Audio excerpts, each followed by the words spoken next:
In today's Newsmaker, we're talking to Kamila Markram. She is co-founder and CEO of Frontiers, a leading open science platform, a neuroscientist, and an autism researcher.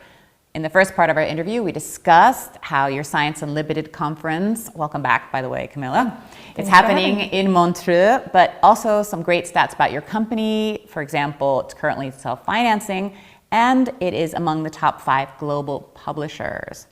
Now, that sounds really good, but what is it that really keeps you up at night? Well, what really keeps us up at night is our mission, and that is to make all of science open.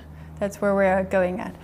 What most people are just not aware of, that most of the science is actually locked behind very expensive paywalls, where most people, not even researchers at the richest universities, can access the latest scientific results.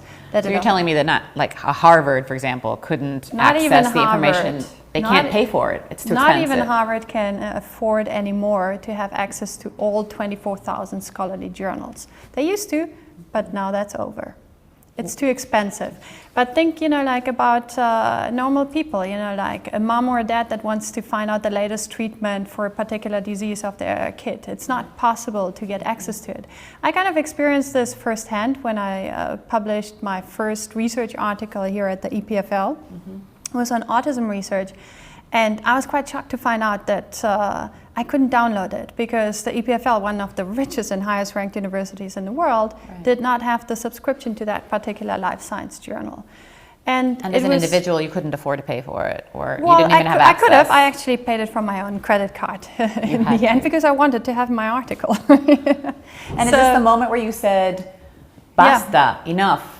Something has to change. It was about at that time that my husband Henry and I decided, instead of keeping to complain about these types of things, let's just do something about it. And that's when we started Frontiers. We're really with a mission to make all of science open.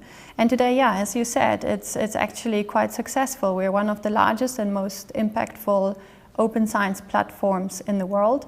We've published our 120,000th article just recently. But I think what's maybe even more important than that is that these research articles are being viewed and downloaded, read from all over the world, more than 500 million views and downloads.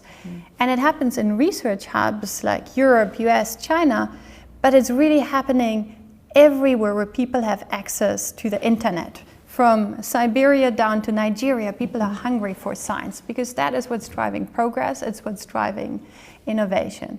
So that's the mission that we have, make it all open. How does it work? What is the business model?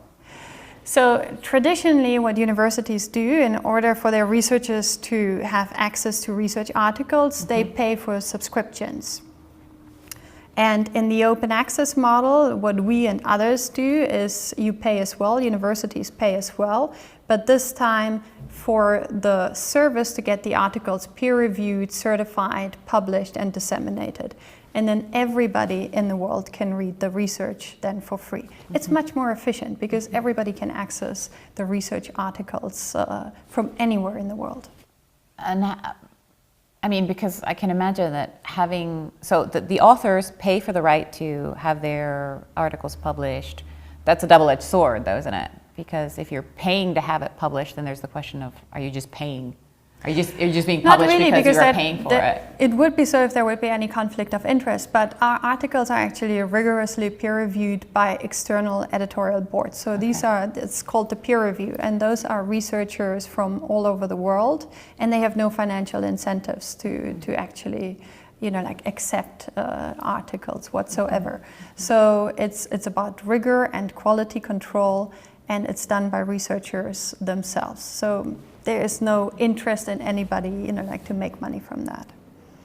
And you can't just publish whatever you want, that would maybe work for one day, 1 year, but you wouldn't be in business 10 years down the road. If that weren't the case. Yeah. Now you've often called this lack of an open science platform in the past a moral problem. What do you mean by this? Well, it's because, people, everything is depending on scientific research articles and progress. Our economies are depending on it. our well-being, our health status is depending on scientific progress. So if you do not have access to research articles, you can't do the science as fast enough. It's hindering innovation, it's hindering our well-being, it's hindering economic growth. And that is why I think, because science is so crucial to the tremendous progress that we are making as society today, it is as well crucial that all access to science, whether it's research articles or whether it's scientific data, is free and open for anybody in the world. In the end, science knows no borders, the same way as cancer or global warming knows no borders. It can affect anybody, regardless of where they live or what race they are.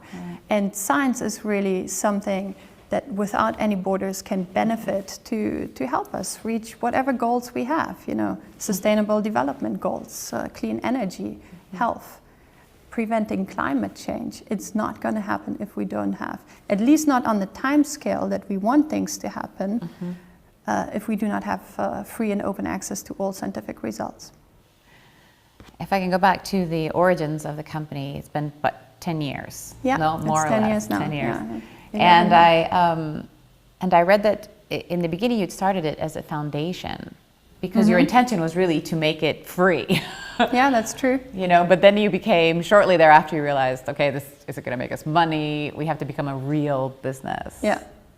Business is actually really good, because it keeps the checks and balances. As researchers, we're actually quite accustomed, we write a grant proposal up, and then if we did well and we have a good track record, we actually do get money. So it's not easy, but it's also not that difficult. So we're kind of accustomed to this type of process.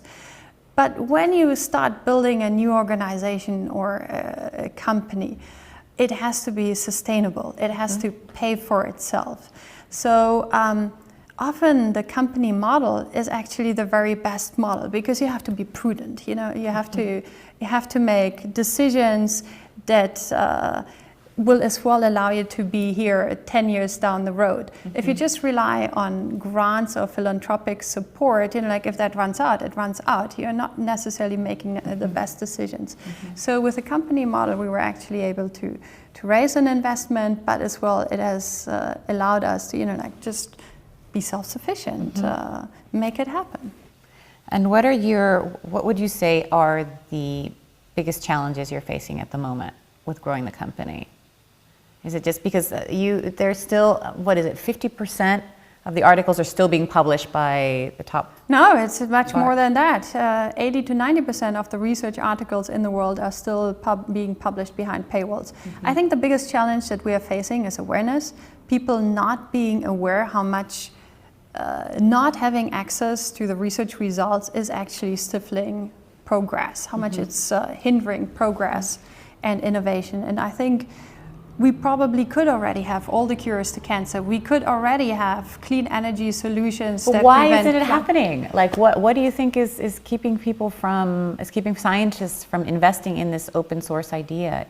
No, I think everybody agrees it is the better thing to do, but it doesn't just take scientists to do it. It requires the entire ecosystem to work. So it requires funders to say, well, we're only gonna, fund you if you're gonna make your research openly available to the entire world. And this is happening now today in Europe.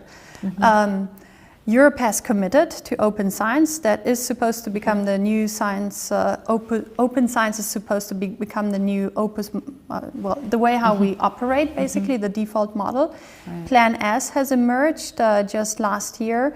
It's putting a very firm deadline. By 2020, all European funded research must be free to access. That's putting a lot of stress on people. This was a little bit more flexible. They where say is Switzerland 2024. with this? 2024. Yeah. Okay. So in Switzerland, we also have an agreement that all Swiss funded science must be free to access, but the deadline is a little bit further away by 2024. Okay. So at the European level, they're actually even somewhat more aggressive. And that's good because that is going to grow our economies across all of Europe and the entire world, really.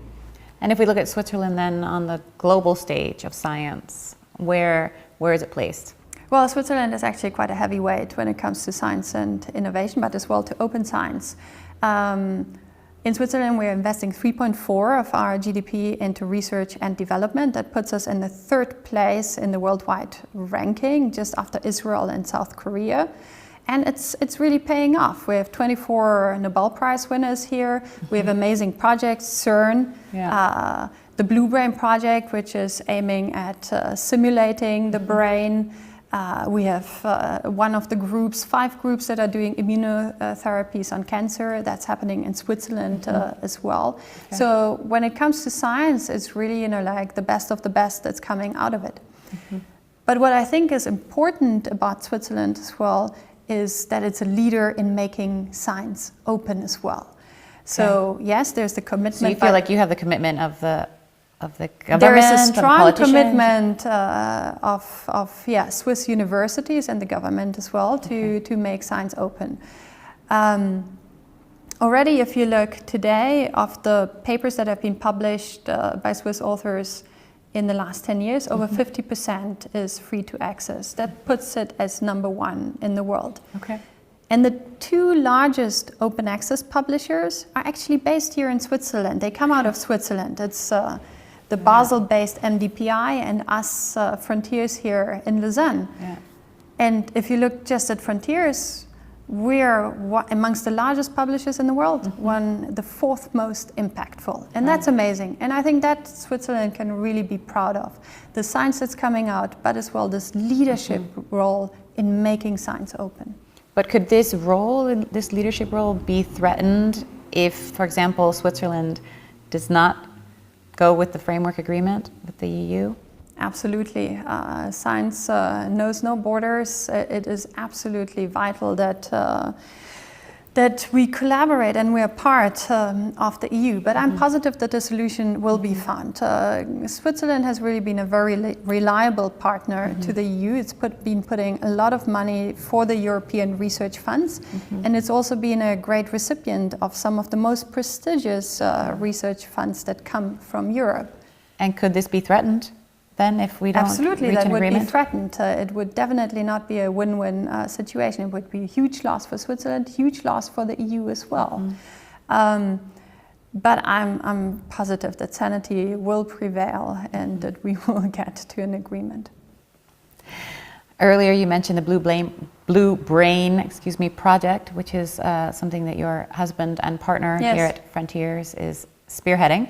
Absolutely, Henry started the Blue Brain project, which then gave birth to the Human Brain project. Which is, yeah, it's complicated. Oh, well, I can just imagine your dinner table conversations. All right. Must be something spectacular, yes. They're interesting. We're discussing everything, like from projects, Frontiers, Blue Brain, Human Brain, like kids. Yes, which you have 5 altogether, right? Yeah, that's true. Yes, that's true. We have 2 batches, the first batch and the second batch. The first batch is grown up and the second batch is two little girls, yeah. And any scientists, any budding scientists? They must all become scientists and apply the scientific method in their thinking, of course. Yeah. There's no other way to go. No, one of our daughters, she's a material scientist, yes, which is as well a great thing to do. Okay.